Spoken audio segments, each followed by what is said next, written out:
What's good? What's good? What's good? Grand Rising, brothers and sisters. You are now watching the J.u.k Boys Sports Show. I'm your host, King Ralph, here with my homie and my co-host, the homie Kai. What's happening, bro? Yo, yo, yo. What is good, boys and girls, ladies and gents? Oh, here we go. What is good, boys and girls, ladies and gents? We are back in effect. J.u.k Yeah, Boys Sports Show. We about to have a good show. I'm doing good, man. I'm doing good. I'm doing good, man. I'm doing good. It's a good day.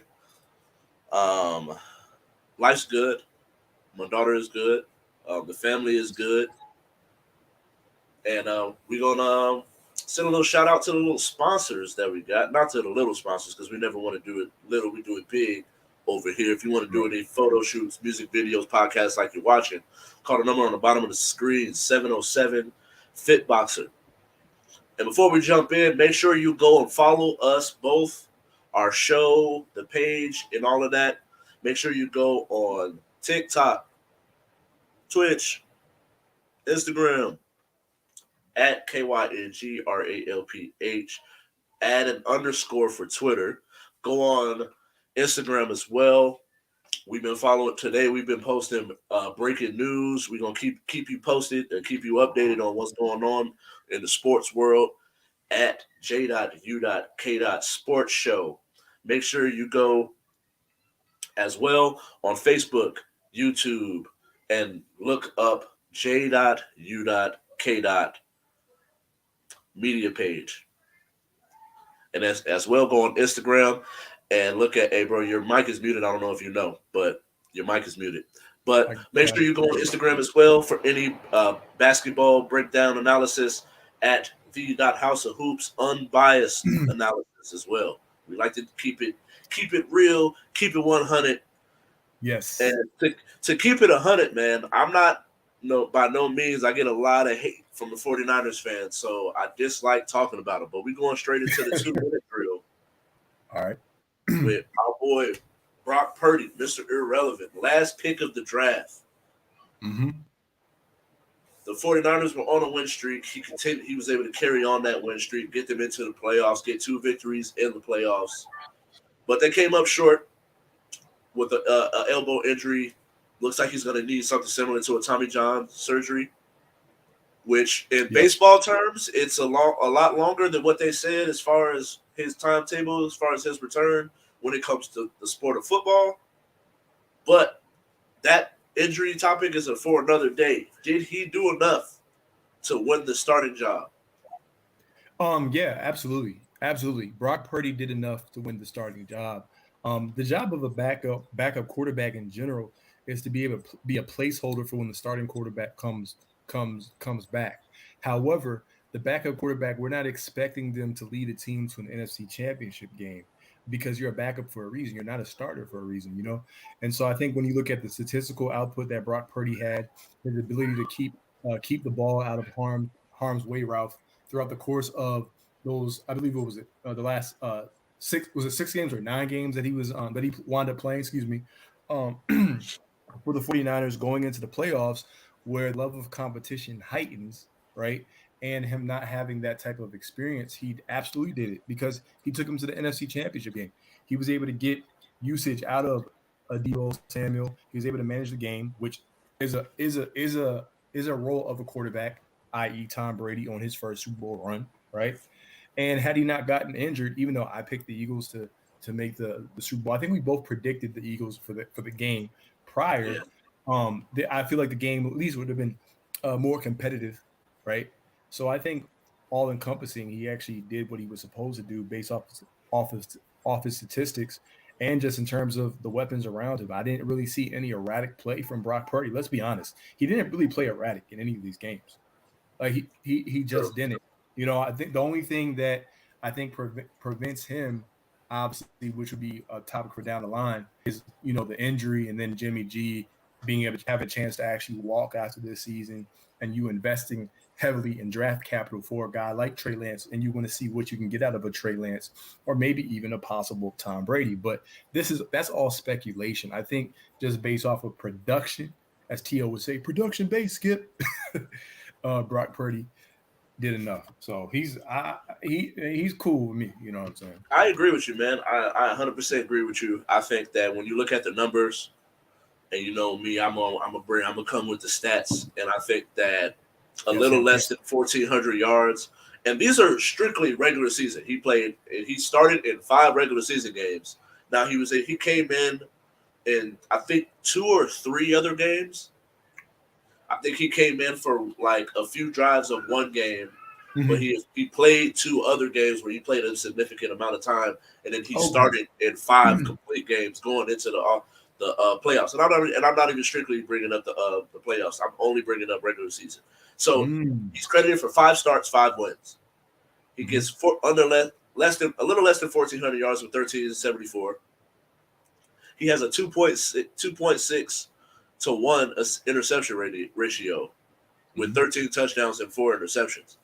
And I think and on top of that, he's at 67 completion percentage.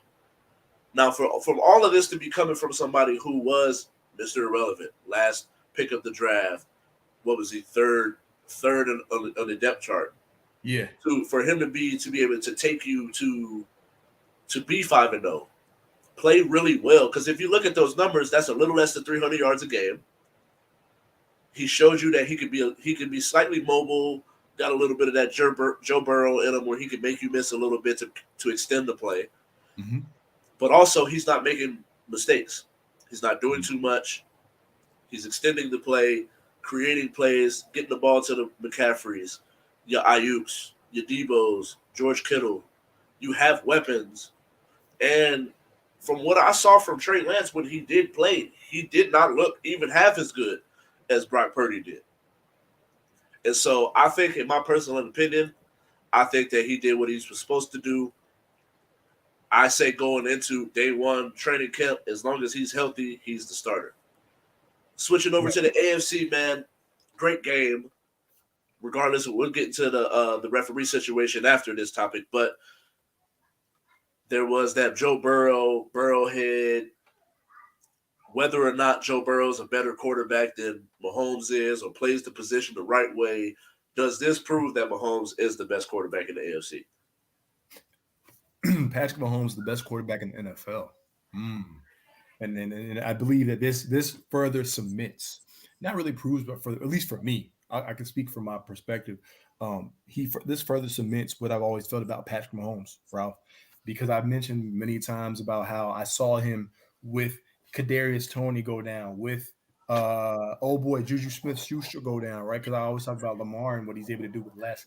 I saw in a pivotal game during the regular season when it was just him and Travis Kelsey, and he was able to score 3 touchdowns or what have you on the Chargers, right? A division rival game versus a good defense. Then you get into the playoffs, you face a team who is 3-0 against you, right? Seems to have some things defensively, right? A game plan against you, and you're able to do this while you're lacking some of your mobility with a injured ankle, right? And so for him to be able to gut it up, I think what we're seeing, Ralph, is more what we call intangibles, right? So Patrick Mahomes, he has those winning intangibles where we talked about prior to this game that was like, yo, the Bengals have the team. They have 3 key receivers in a running game and a guy like Joe Mixon, right? Oh, I have Joe Mixon. Oh, you have to guard T Higgins. You have to guard boy. You have to guard oh boy Jamar Chase, right? And I have a guy who makes great decisions in Joe Burrow. You got to go up against all that with your defense that we had questions about, right? The Chiefs' defense is not world beaters, but Right. Chris Jones stepped up. Some of those other guys stepped up. He And then balled out, bro. thank you. Think he balled out. And He so you're took like, that well, game over. yeah, the people like, you're talking about the defense, Kai. I'm like, yeah, because the defense surprised me. But then Mahomes, to his credit, when the rubber meet the road, or when the The times rubber got meets tough, the road. right? He When made it's that all crazy. said and done. Yeah, he made that crazy play. Hey, he was moving like John Elway out there. He was like, Right. So for me, in short, like Mahomes, I don't mean this in any disrespectful way, and I'll swing it back to you for the sake of time.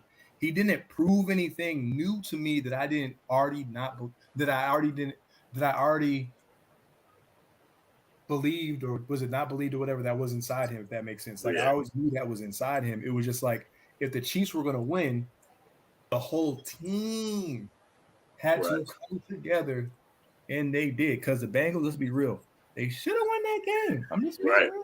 Yeah. So go ahead, Raider fan. Let me Man, know. it pains me, bro. It pains me to say because he's our division rival. So at the Yeah. same time, what he's been able to do has been nothing short of spectacular, bro. Like when we the I think when you think of the totality of Tom Brady's career, yes, he has done things that nobody else has done. But if you think about them first 6 years of Tom Brady, he was a game manager. And he had a defense.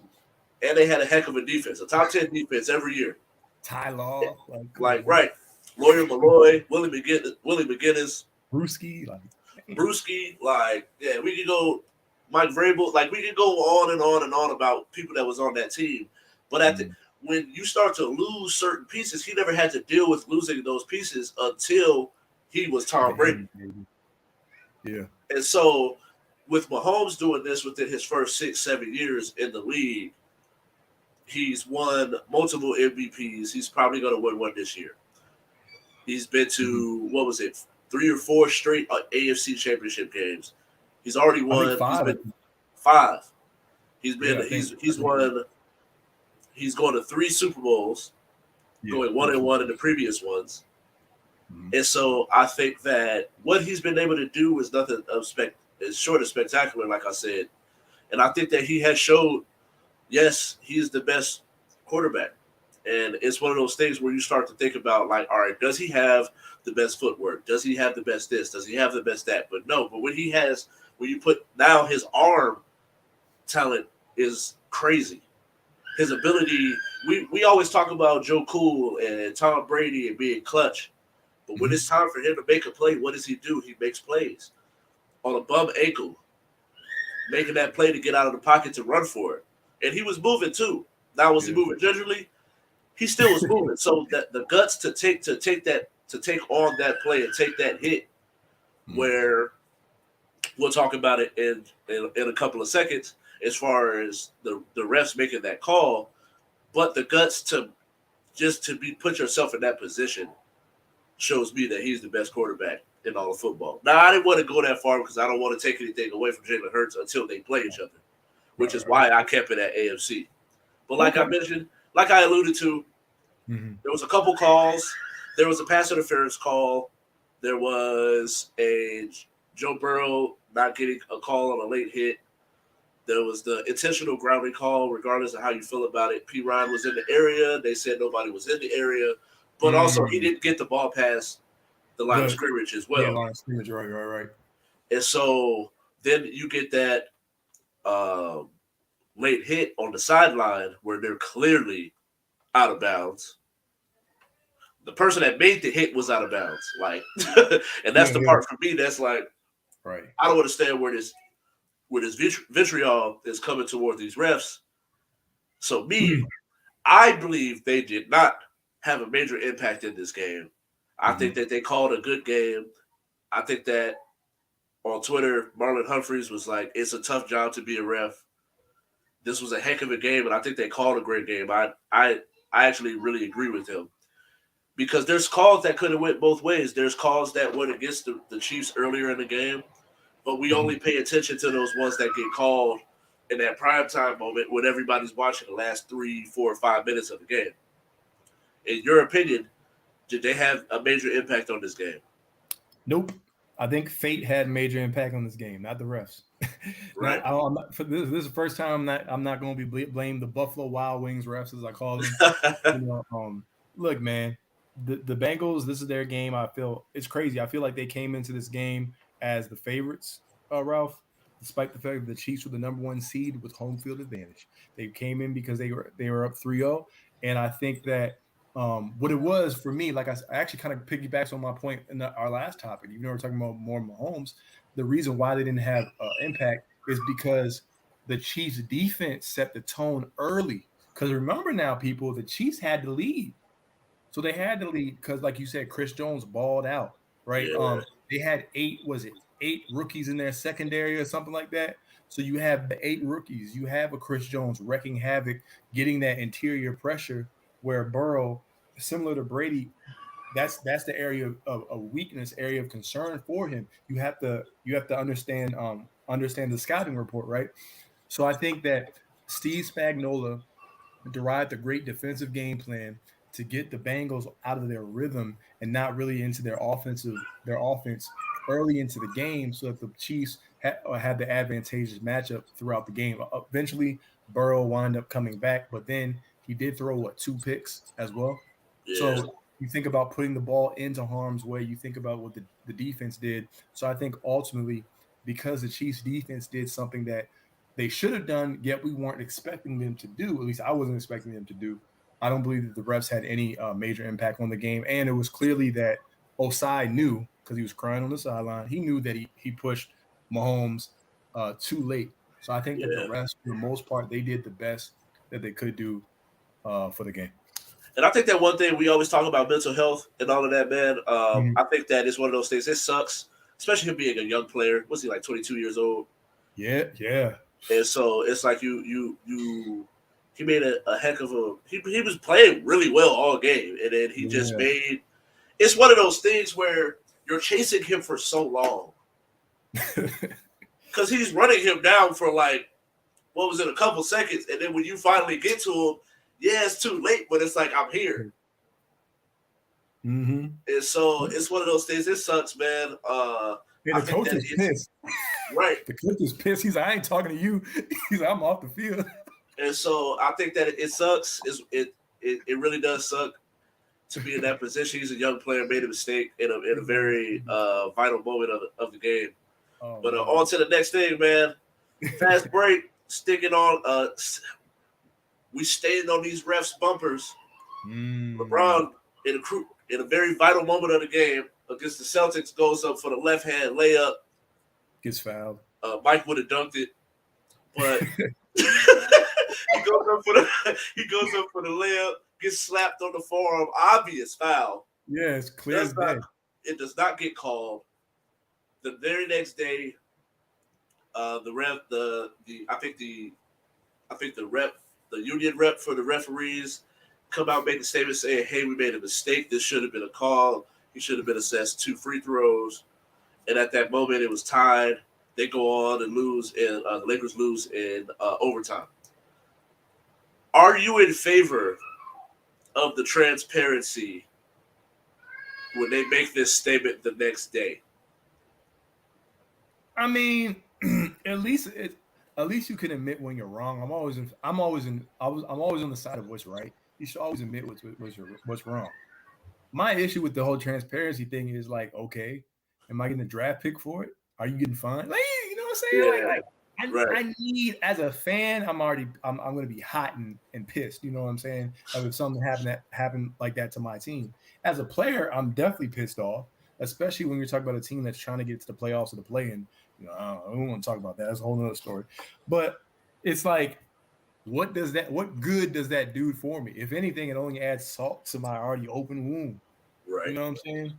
Like, so for me, it's like there needs to be some form of, I don't know, rule change or something when when they vote on stuff in the offseason. Like that does absolutely, with all due respect to the refs, that absolutely does nothing for me or the player.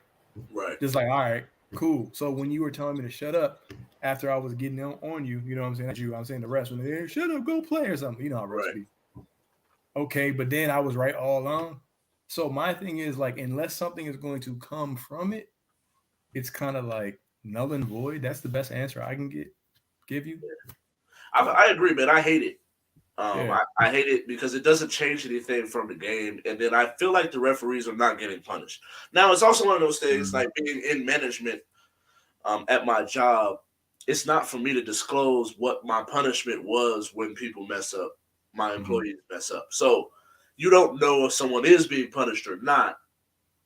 But Right. at the same time, it just goes on. It looks like they're not being punished because we'll see these faces in the playoffs.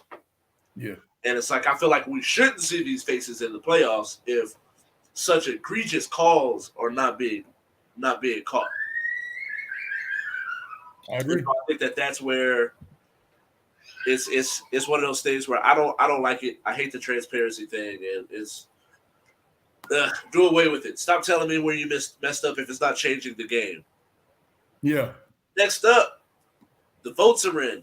We got our NBA All-Star starters, East and West. I believe they changed it to where on the day of the game is when they make they're pretty much going to do it like a pickup game. Yeah. I'm grab you grab, you get hit. Like, all right, this is my 5, that's your 5, and that's what we're going to do. So That's your 5. That's your 5. So we got in the West. So I'm gonna let you take over because I know the East. Yeah. I don't remember the West when it comes to the guards. So I got it. So for the West, the starters for the West, we're gonna have in your backcourt, Luca, the Don Juan, DeMarco, Ralph's favorite player. Now, no, Luca Doncic. Now that was some controversy over Luca Doncic for some fans, surprisingly, not for others, but some people thought others should actually start, not be a reserve or whatever. Steph Curry, right? Steph Curry, who also missed some games, but Steph Curry, the baby face assassin. Then in your front court, you have 19 years in, La Beast, King James. They even have a Bible named after him, LeBron James.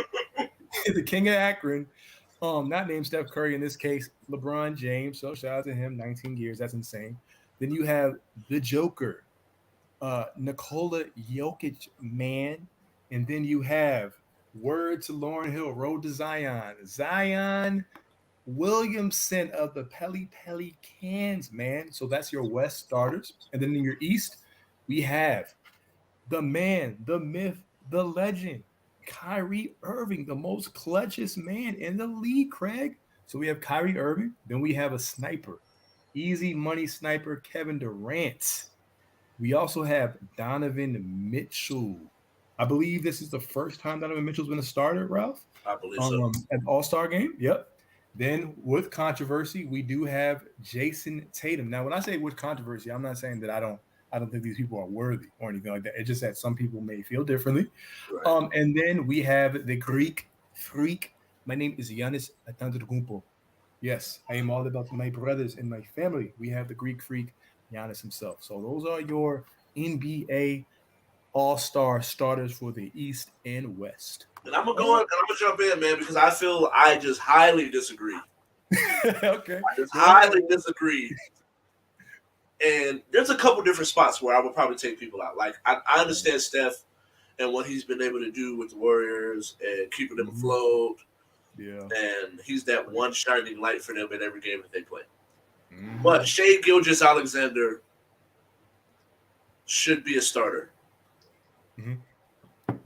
Regardless of where he's playing at, the clutch shots, who he's being matched up against. You got to look at him as a starter, as well as someone like Ja. Ja is the best player on a team that's in, what are they, second in the West? I believe they're second because right now the Kings are third and the Nuggets are first. The Pelicans dropped to eighth. So, yeah.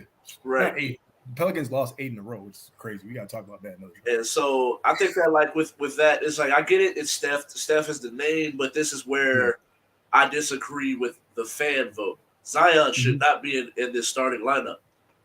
When Sabonis is the best player on a surprise team, and then you look at his numbers, it is very Jokic-like numbers. 20 points, close, if not 10 rebounds, 7-8 assists, with a couple blocks and a steal a game. Like, at some point, like, what are we really doing here? You can't miss 60% of your team's games and then be a starter. I don't have a problem with Zion making the All-Star team. Right, being a starter. But a starter, come on, bro. Then when we go to the East, yeah, we got Mitchell. We're going to talk about Embiid later on, but 34 points a game with 10 rebounds and almost 2 blocks. Like, come on. Shooting 35, 36% from three.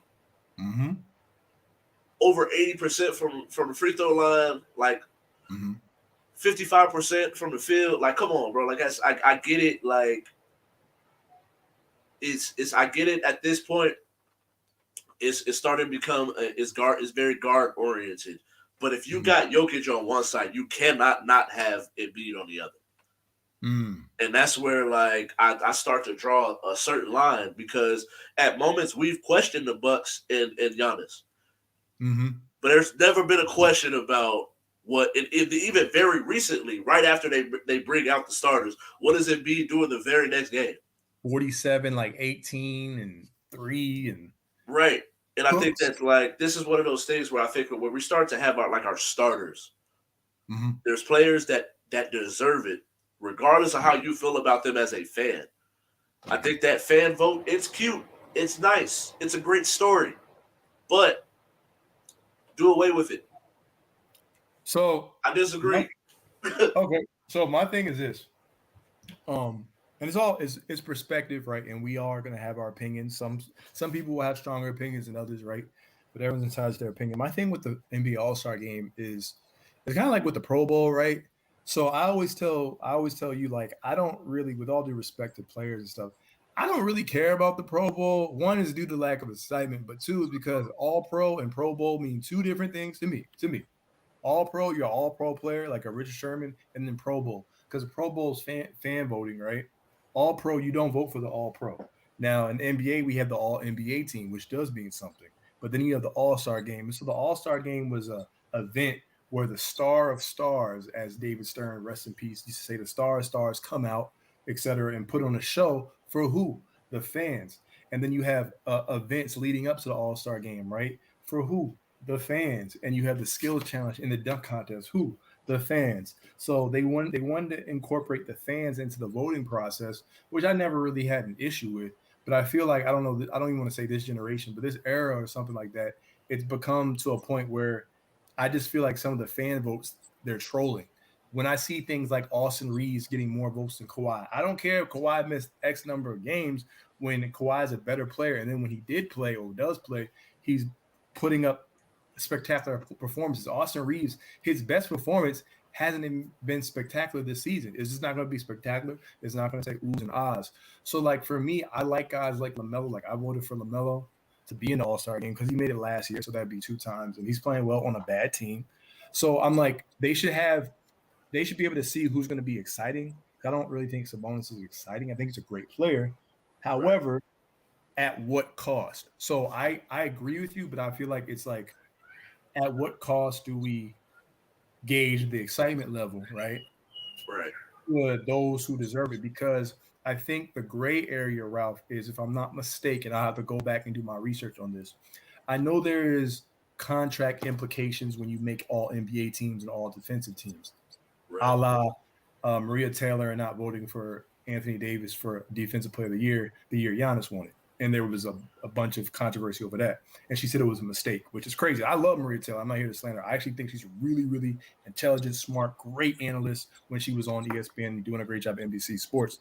But there was talk about her mistakenly not voting for Anthony Davis. And so I think the All-Star game, I think there's something in contracts where like you get an incentive if players make the All-Star team. So if that's the case, I feel like that bolsters your point about okay, people like Embiid should be in there. The big man, the Right. center, he's averaging what 34 points, going up Right. against Jokic, a guy that everyone's saying is was leading candidate for league MVP. And so they try to put it. I'll end it with this. They try to give each people percentages. I think the fans got like 10% of the vote. What was it, like the media 15%, and then whoever else gets like I don't know whatever. So I feel like they need to find a way to either limit the fan voting percentage, or you might just have to get rid of it altogether and just let the players and coaches vote for it. And that's the only remedy I see because when I see Austin Reeves and I see who else was there, all these Yeah. other players and stuff like Like years ago, like I hate to say it because T yeah, Mac is my favorite player, but when he's right, not even playing, or he's or a Yao top Ming, 3 vote getter. yeah, Like or hey, Yao Ming, like yeah, Yao yeah, Ming went on a stretch. He played for like 3 years. right. And So he's that's pretty much what I'm constantly saying. a top vote getter. It's like all right, at some point, like we got to reevaluate the situation, and we've changed it Right. since that moment. So like that's not happening so much anymore. But now it's getting to a point where Mm-hmm. now you have certain players that are getting in, and it's like, all right, there's no way the media voted in this player if he's not even playing. Like, how did you even put this person in as a starter? Right. And like, I get it. I do get it because I do think that it's one of those things where I would love to see someone like, now this is usually if like for instance, Chris Paul in his prime throwing a oop like in them alley oop days to like a prime Vince Carter. Like that would be dope to see. So I get it. Like in an all-star setting, it's not about the best 5 players on the court. It's what's the most exciting basketball to watch. And I get that point. But at some point, you need like that shouldn't overshadow how well someone's playing as an individual. Right. Because they might not make an all NBA team. You could like Sabonis, he could be playing really good, but then they'd be like, well, you weren't good for first, second team, and then we'll find a way to put like, I don't know, Siakam over you for like third team. Just because you know what I'm saying? So like we want some form of incentive for playing well. Right. And it's like I think that's where the incentive comes from because I think that the all NBA team it's a conversation for a later time because I definitely feel like at that point, I don't care how exciting of a basketball player you are. I'm strictly looking at your impact on the court. And that's where, like, that's another conversation for another time. I do think that they do need to reevaluate this all-star system and the voting system. But on to the next one. Candace Parker has signed with the Las Vegas Aces. I've been going around telling everybody since the moment I seen it, go and get your merch. Make sure you look out for when that parade day might be coming because it's coming. We are repeating. Repeat all right, 2 times, back to back. Get your Drake anthems going back to back. Back to back. Your personal opinion. What does this signing mean for the WNBA? That Armageddon is here. Hey, is this in any way reminiscent of KD going to the Warriors? No. Here's why. I seen this on Twitter, and that's why I want to bring it up. Man, you know them Twitter people. They be on something else. They weren't paying attention. But see, KD was in his prime. His prime's still going on. Might as well be, right? He was in his prime and he got ousted, blew a 3-1 lead. So we're not gonna go down that road, man. But pretty much the impact. I'm gonna talk about the impact. KD. We love you, KD. Yeah, we do love. I love KD. Like, I know, right? On his burner account, he can start talking shit to us. So I was like, "Hey, KD, we love you, bro." Hey, KD, you still the coldest person on 2K too. So I'm about to find that out maybe this evening. But anyway, I'm gonna break some things down, and then I'm gonna swing it to you because I know you went to the parade and everything, and been to a couple of games, and she played for your Sky too. So this is crazy, right? So. And it's great because the WNBA, this is a landmark mover, even though she's an older player. But you're getting someone who's adding additional WNBA finals experience on your team, right? So you get that. You check the veteran leadership box, right? You're getting a 2-time WNBA MVP with A'ja Wilson. So now you have 4, right? And then on top of that, you have the defensive versatility that Candace Parker brings and her ability to defend some of the centers in the league, having been only 2 years removed, now 3 technically, right, of winning the Defensive Player of the Year. So now their defense further bolsters up, right? You're getting a 2-time MVP, a Defensive Player of the Year, and you have a rapport with Chelsea Gray, who you won a chip with on the LA Sparks. So now the team chemistry, when people say, well, what about the team chemistry? I already have one of your core players, one of your best players. I've already won with her, right? So I'm looking at it from that perspective. And then on top of that, Ralph, right? You think about, okay, she's a superior playmaker. And she has also a shot creator that for the people that she's going to wind up being in front of. So that just adds more of that versatility to Becky Hammond's lineup, right? So, and I think she shot like 33% from the 3. So she'll wind up taking more 3-point shots. She actually took a good amount of them. last season. So shout out to Candace Parker, right? So she's a respectable 3-point shooter. She's not going to be like a sniper, but she doesn't need to be on this team. Right. And then on top of the WNBA landscape, before I swing it to you, two quick notes. Actually, I noted down. Um, they're looking at Breonna Stewart. She narrowed her, not the Aces, but she narrowed her team down, her decision for free agency down to two teams. I forgot which two teams they were, so I have to find that out. So Breonna Stewart, where she Oh, goes, it was her original team and uh, the the New Storm York and who else? Liberty, the Okay, the New Storm York and the New Liberty, York right? Liberty, so she could play with Sabrina, which is Okay, gonna be so wild. peep this though, right? Courtney Vandersloot, right? She's also they may team up together because now that Sue Bird has retired, right? So now you get a PG, right? But if you go to New York, then obviously you have Sabrina there. So I think that's huge when you talk about that duo. But one nugget that I just found out today, I was talking to my dad about this, Ralph, and I'll swing it your way. No WNBA team has won back-to-back league titles in 20 years, including the Lynx. The Link they won in 2011, 2013, 2015, and 2017. So they were kind of like the Oh, early jumping Spurs. Spurs. Yeah, yeah. So I think the only way that the Aces don't win this year is knock on wood, someone key like injury or something like that. So I thought that was an interesting nugget. I don't know if you there. I was like 20 years, no team won back to back. So I did not know that. But also at the same time, bro, I think that the depth of this right, they team, have I that. think when you got depth, and then to take it back to that Spurs, although she was not a part of the organization at the time, Mhm. Becky Hammon comes from that Spurs organization coming into the Aces. And so Right, I right, right. think that the IQ that she has, knowing that history, Mm-hmm. she's able to instill that into the team. Mm, But then when you look at the team, you got a Chelsea Gray, Jackie mm-hmm. Young, Kelsey Plum.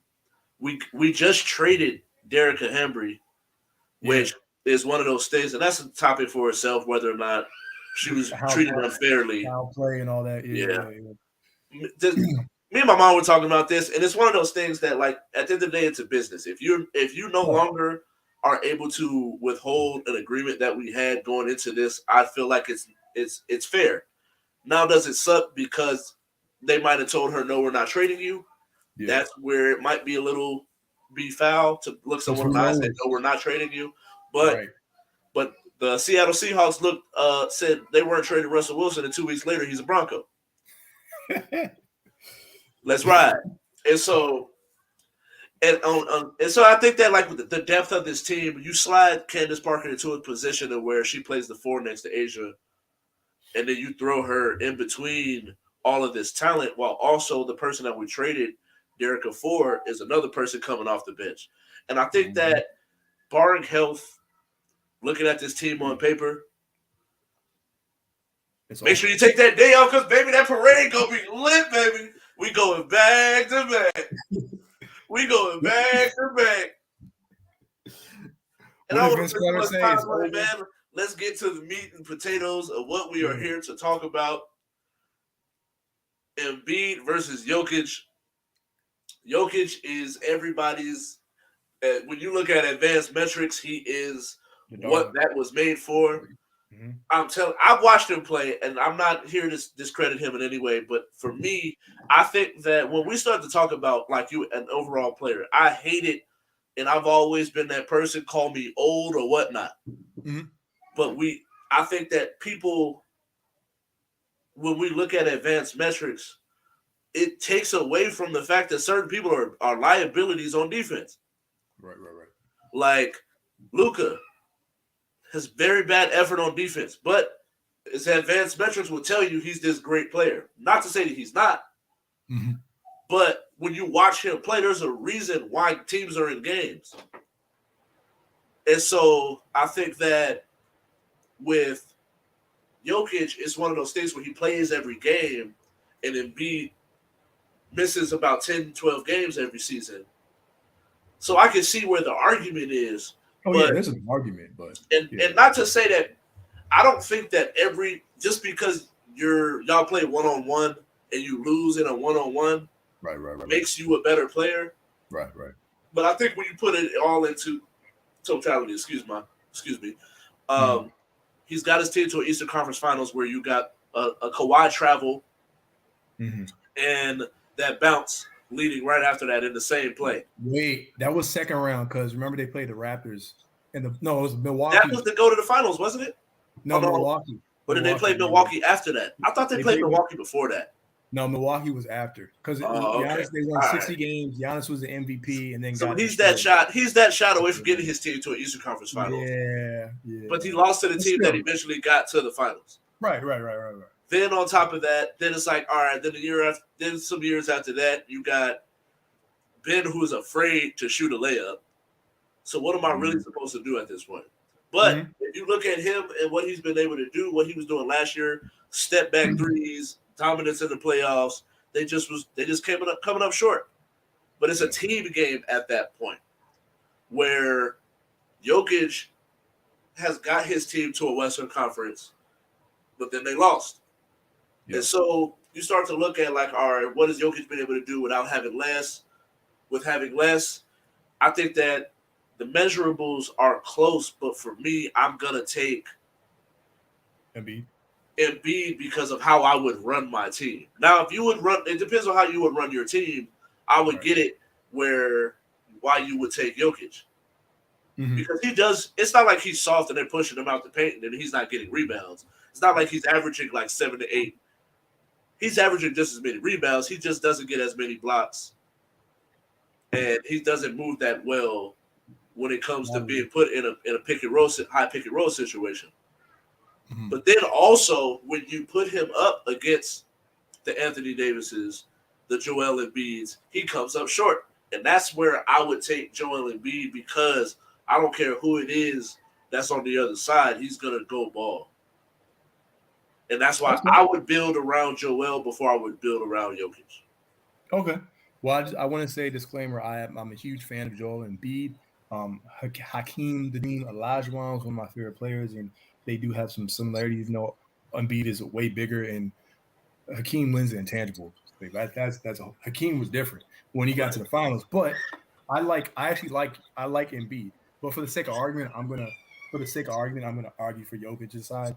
Um, the best ability is availability. So at least I know if you're building a franchise, um, and let's say I'm building it around my best player, then my best player needs to be available. So Jokic, knowing that he's going to average about 73 games a season, that's like crazy. So I'm like, okay, cool. I'll take the durability aspect of Jokic. I do know that he's been to a Western Conference Finals, albeit in the bubble, but everyone was surrounded by the same circumstances, right? He can play nice with a guy like Jamal Murray, with a guy like Michael Porter Jr. But on top of that, um, you can't double him in the post. He's a great post player. He's a great rebounder. Then he can stretch a floor with his 3-point shooting ability. If you play off him, that's bad because he can hit the three, but then he can also see the floor and play make for other people, right? So I think Jokic, also Kawhi Leonard being my favorite player in the league, knowing what Denver did in that series and what Jokic, what Jokic actually did in that series was crazy, right? So I still have that ingrained in my brain. It's like you couldn't stop him. And so Paul George to this day, the Nuggets have had their number, and he's like Jokic, man. He's like it's Jokic. But the one deficiency that Jokic does have, I'm glad you mentioned Anthony Davis because I mentioned the Western Conference Finals, and this is to your credit, Ralph. Why did they lose the Western Conference Finals? Well, one, LeBron was there, two, but Dwight Howard got physical with Jokic, right? So Right. he didn't really see anyone who would get physical with him. Just kind of like how KG had to get physical with Pau Gasol before Pau Gasol became crazy hair Pau Gasol and went nuts Right. on everything. Right? So he was the white swan when they needed to be the black swan, as Kobe used to say, right? He was the black swan. So getting physical, having someone with some size, some muscle, right? Getting Anthony Davis who could sauce him, take him, kill him in the mid range. So I don't even have to take you to the hoop. I can hit you with a one dribble pull up, right? So I Right. think that's the deficiency of Jokic, the lack of lateral quickness. But I think the game of basketball is 5-on-5, and so Jokic really does play nicely with others. And then obviously one game is one game. I do expect Jokic to do get some get back. I'm not saying they'll win the game, but they will play later on this year. And Jokic is going to be like, okay. you beat me on the low ground, come to the high ground, man. Because anyone been to Denver, that altitude is no joke. And they're going to have the 1 seed. So, I people got say, sick well, at Mount Charleston. I can't even imagine playing in Denver, bro. right. I had a boy. I had a friend Christian named Christian in high school, and he used to tell me because I was in Arizona at one point, and he's like, man, so Arizona ain't no, so Arizona ain't no Denver, man. He's like, you think it's a game, bro? It's hard to breathe up here. I'm like, bro, why? I'm like, why you panting while you talking to me on the phone, bro? So yeah, but I like the both. Me and Ralph guys, we don't hate Jokic or anything like that, but I'm talking about just individual as a player though, like skill. There is something to be said about shot creation. The game is about a buckets, and just because Embiid is skilled, I undo with this doesn't mean he's not a good 5-on-5 player, ladies and gentlemen. Right. He just gave you real reasons why guys like a Ben Simmons, no hate, but guys like a Ben Simmons or some other pieces not showing up had something to do with Embiid's failings in the playoffs. Also, Embiid's lack of health. But I think in terms of just an Yes. impact on the game, you could say he has just as much impact, if not more, than Jokic. So, yeah. Right. All right. And next up, man, shortcomings on the team, man. Who needs a trade? There's a lot of teams. I'll let you go. Do you want me to go first? Or? I'm gonna let you go first because I just want to yeah. make sure we're not gonna say the same thing. Okay, yeah. Since for the sake of time, I'll list out some teams. Just some teams right now. The Bucks. They're linked to like a Jay Crowder. The Yeah. Brooklyn Nets getting some size. A Jacob Podol, possibly getting a Mo Bamba out there. You can hit the three. I've been hearing some rumors about that. I would Possibly, actually really like that one because I like Obama Mo is Bamba. he's long pause, Yeah, the pause. ability to hit the three, but also like I like what Nick is doing, so I don't want to make it seem like they need it. But a backup, But like a backup big would be great. Because in the playoffs, because right now, let's give some credit to Claxton. He's playing at a defensive player of the year level, or as a candidate right now, he really is. But teams in the playoffs, like Bob Myers, shout out to Bob Myers, or is it Bob? Yeah, Bob Myers. Because I always get him and Joe Lacob confused. He's like, yeah, the playoffs is different. How we game plan for you. So best believe teams like the Celtics, teams like the Bucks, teams like the 76ers got something for Claxton. Right. And Claxton can't shoot the three either. Right. So that's another team. And then I'll list off some other teams real quick. The Clippers are a team. I'm hearing Fred VanVleet. Why Fred VanVleet? Fred VanVleet has a rapport and was teammates with who? Kawhi Leonard and Norman Powell. So Kawhi Leonard bringing Ibaka there before. That didn't work out because he got hurt. But bringing a Fred VanVleet, you don't have a starting point guard in your lineup, in your starting lineup. He's someone who can shoot the three effectively when they double off PG, when they double off Kawhi Leonard, and has finals experience. So it's not going to mess up the team chemistry because they already know how to play nicely with each other. He's another guy. And then the last team I was going to mention, Ralph, is the New Orleans Pelicans. They've lost 8 straight games right now. They need to really, work on some things, possibly getting another wing piece out there. So those are some teams that I'm looking at right now. I get those, man. I think that the one that I would see is I definitely see the Bucks. Yeah. With replacing someone like a PJ Tucker, which that it's crazy how much he's missed in that lineup. Right. Being able to play alongside of Giannis while also being able to take on someone so Giannis doesn't have to guard that person.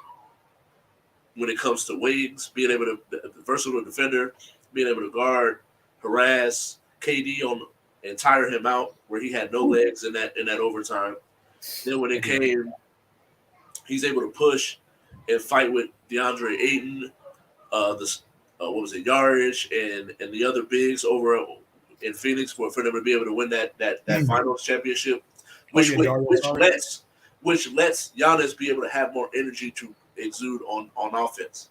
Yeah. And so I think that when you get someone like a Jay Crowder who is of that ilk, familiar with that Milwaukee area like we talked about yesterday, playing at Marquette in college, he's stout, 3-point shooter. Not to say that he's going to shoot the lights out, but he's streaky.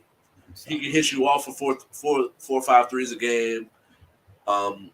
It's just one of those things with him is he's just so streaky as a shooter. But as a defender, he's always going to be engaged.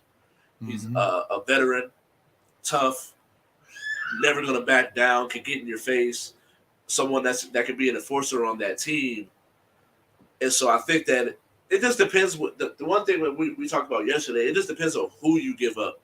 Right. If you're going to go along that line when it comes to Jay Carter, is because I personally feel like as long as Middleton is healthy, that's really what it really boils down to is Middleton. Yeah. Because I think that Bobby is definitely going to fight on the boards.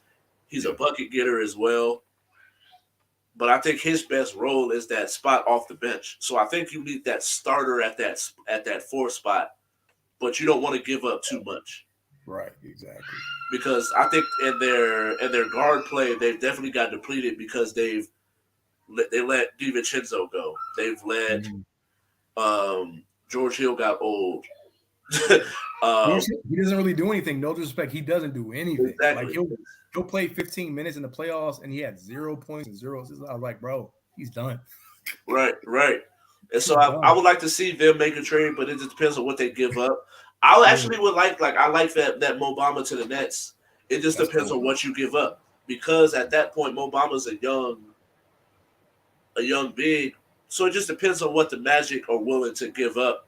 Because of they have a Wendell Carter, they have a Bol, they have Paolo Banchero. They have Wagner too. Who? They have Francis Wagner or whatever. Oh yeah. That's why there's problems with playing time. So it's like, yo, Mo Bamba be like, hey, I need some time to play. And so it's like I think I can see that working because he's someone that can play 4 or 5, and he has a long wingspan, and I believe he's from Brooklyn. I think so. Didn't they have a song about him or something? Yeah. And I believe he's either from Harlem or he's from Brooklyn. I'm not and so I think that him going back home, needs some home cooking. I can see that working. And I'm trying to think, like, everybody keeps saying the Lakers, but at the same time, it's like, no trade is going to make them a finals. Obama's from Harlem. Yeah, I was going to say, because I know that he's friends with the dude that made the song, which is why the song was made, and that's Sheck West. Yeah. And I believe Sheck West was from Harlem. Okay. And so that was why I was like, it's either Brooklyn or Harlem. But I remember him being from New York because I've heard him talk before. And so I really like to see one of those two trades. I like what Nick Claxton is doing, but he's got to put some more weights in his pockets. He's the only one out there fighting. And so I would like to see them get another big, and I agree with you on that point. And then your boy, you call him Mr. Bullet Head, I call him Milk Dud Head, but we've talked about them a few times. Mike Brown has got these Sacramento Kings balling at a high clip. Now, the one thing, though, is that they're playing really good offensive basketball, but their defense isn't, which is really what his special. He's a defensive specialist. So I'm really curious to see how that defense comes along as the year progresses. But I think the offense and the ability to take the ball out of De'Aaron Fox's hands and put it into Sabonis and have De'Aaron Fox come off of those screens, those down picks, and cut into the rack. I think that he's got this team playing. They got shooters everywhere. So at this point, should we be having this conversation of that Mike Brown is the leading candidate for Coach of the Year? I actually believe that we should. I think that Mike Brown should be, and the Sacramento Kings should get more airtime right now. They should be getting more acknowledgement, more acknowledgement and more recognition. Because with Mike Brown, you're talking about a guy who had been fired, I think, 3 times before in his career. I think it was like 3 times in 4 years. At one point, since leaving the Cavs in 2014, since getting fired with the Cavs in 2014, he wound up getting fired by the Los Angeles Lakers, etc. So the thing is, people forget, Ralph, that not only players but coaches can grow. Coaches are allowed to grow. Coaches are supposed to be allowed to mature. It doesn't matter what your age is, right, per se. So having learned underneath Greg Popovich, but then getting a chance to sit underneath the Hall of Fame head coach in Steve Kerr, coming into a situation with the Sacramento Kings, who were going on 16th consecutive seasons with missing the playoffs. I believe the last time they made the playoffs was what I want to say it was like '05 or '06. They had like Brad Miller, one of those years. I know. So when you talk about 16 consecutive years, when you talk about having 130 games, and then now you're a team that no one expected you to be a playoff team, let alone a top seed in a tough Western Conference with guys like a John Morant, with guys like a Nikola Jokic, and et cetera, guys like Kawhi Leonard and PG returning for you to be able to galvanize the team and get the most out of your players, that means something. And we talk about the defensive mind aspect of the ball. There was a quote, I wish I could pull it up, but my computer is running slow today. But Mike Brown said that he recognized that when he looked at the team, right, it was more so of a team that was having problems finishing basketball games last year, Ralph. So they're having trouble finishing basketball games.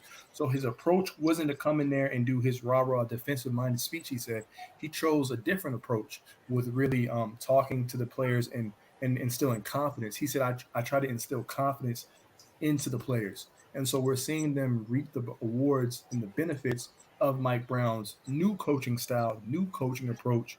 When you have a guy like Sabonis balling out, you have a guy like De'Aaron Fox, a young player in De'Aaron Fox. And I think at one point he was like third in the league in clutch scoring.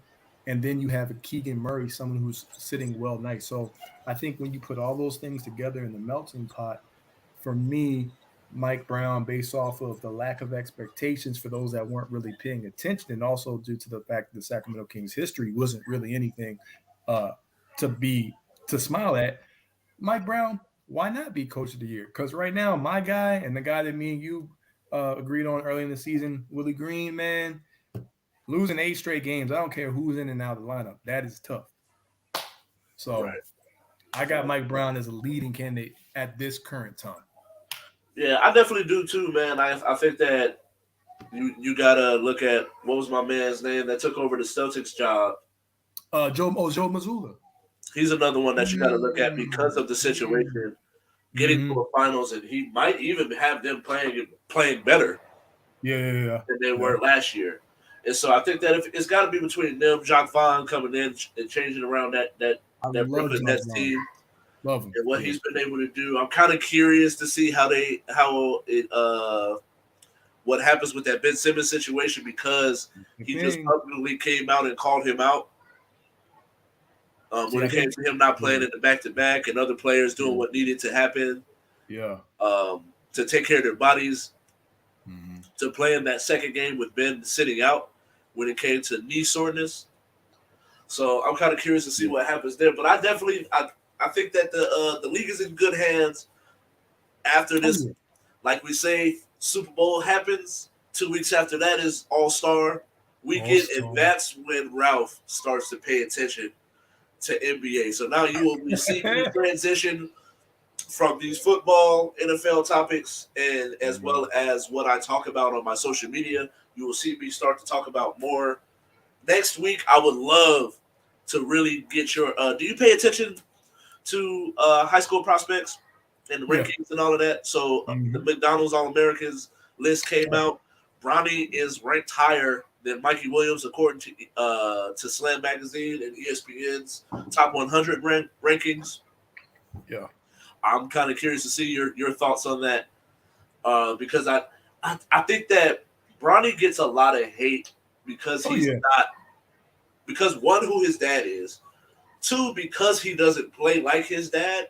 So I think Mm-hmm. they look at him as like he's this scrub, and so I don't know. I'm just it kind of irritates me to a certain degree because I'm like, yo, he's such a different player.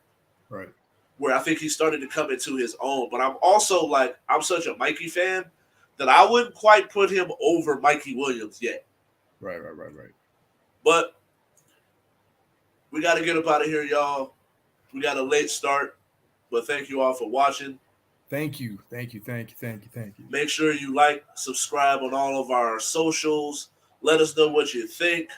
Shout out to my Uncle Ronald. I love you too. And we're out Thanks of for here. watching. Thanks for watching.